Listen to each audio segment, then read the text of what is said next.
What does it mean to be a leader? Is it just a title that is given freely? Is it simply a progression over time that anyone who puts in the hours deserves to attain? Is it a birthright? In The Legend of Zelda Tears of the Kingdom, we see a prime example of what it means to truly be a leader. Today we discuss Riju, an example of leadership.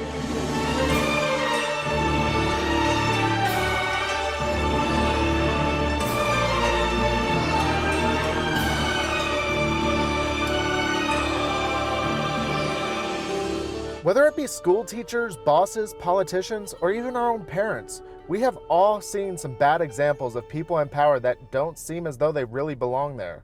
You know the type I'm talking about, people who sit behind a desk barking orders. People who complain about everything but don't seem to have a real solution for anything. People who watch the people they command struggle and do nothing to help, all while being sure to condemn and criticize them. For me, I've always made a very specific distinction, particularly relating to the people that I've worked for. I always put them into two categories: bosses and leaders. Bosses are the ones that I just mentioned. Yeah, they may be given the title of leadership, but they don't actually lead. They just boss people around. Leaders, on the other hand, are the ones who are in the midst of it. They don't tell you what to do, they show you how it's done. It's the coach that absolutely destroys in the sport they are coaching.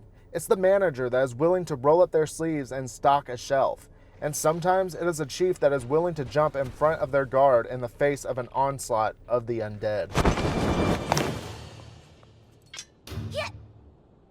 When we first meet up with Riju in Tears of the Kingdom, she is practicing her lightning powers, and it's not going well as she keeps missing her target. She practices, however, with the utmost grit and determination. At this point, the Gerudo Desert is being bombarded with a relentless sandstorm, as well as an infestation of the zombie-like undead known as Gibdos. The atmosphere is so bad that the strong, powerful Gerudo are forced to take shelter underground beneath their city. A guard stands watch at the door, protecting the people within from outside invasion, but notably, Riju is not there.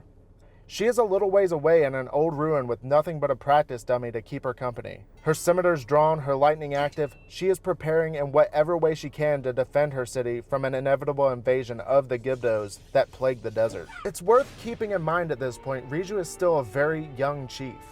It is not uncommon for a person that young in power to be entitled and bratty, thinking that the entire world revolves around them.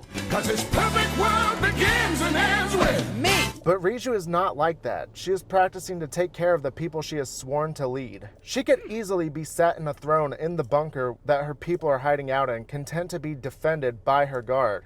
Instead, she is out in the elements, rallying for battle. This, to me, makes Riju one of the most impressive characters in the game. Not because of how powerful her lightning is, or how gifted she is in her swordsmanship, but because of the strength of her character. This powerful leadership is such a sought-after quality that I feel like we're desperately missing in the real world. I know I myself have had many bosses who are really quick to criticize, but really slow to contribute. For example, I have worked in many minimum wage entry-level sort of jobs. One specific example was the first job that I ever worked, which was at a grocery store. I had an entire array of managers when I worked there, but for the most part, I didn't really see them all that much. They usually like to stay in the office and work on the clerical side of things. Now, don't get me wrong, I get the importance of knocking out clerical work in order to keep a store running, but at times it really did seem like they were milking their position in order to keep themselves away from the pandemonium that was the sales floor. These were always the managers that I had the most trouble with, particularly because I had never had any earned respect for them. I mean,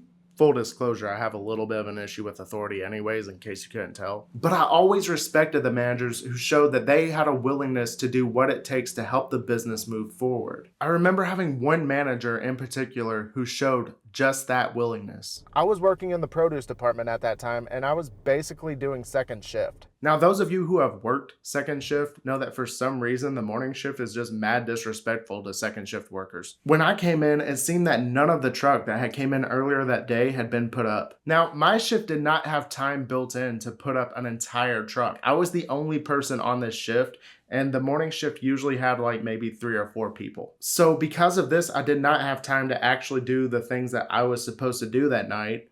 So I went ahead and called my manager to see what he could do to help. I was fully expecting him to take somebody from another department and maybe make the other department work a little bit harder while that person was helping me. But instead, what wound up happening was he came back there himself, rolled up his sleeves, and started putting everything from the truck onto the shelves with me. This, to me, is leadership. This manager had every right to send somebody from another department to come help me, putting that other department in jeopardy.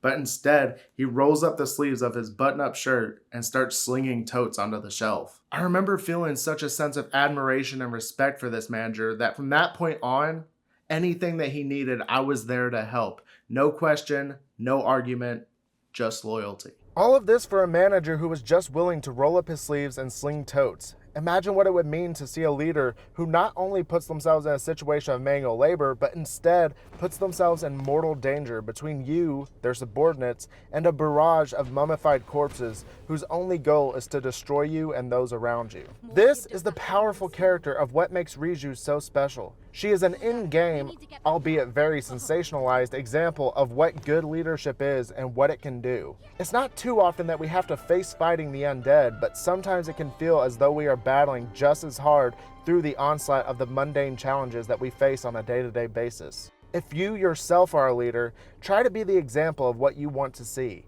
You never know just the impact that you will have on those fighting behind you.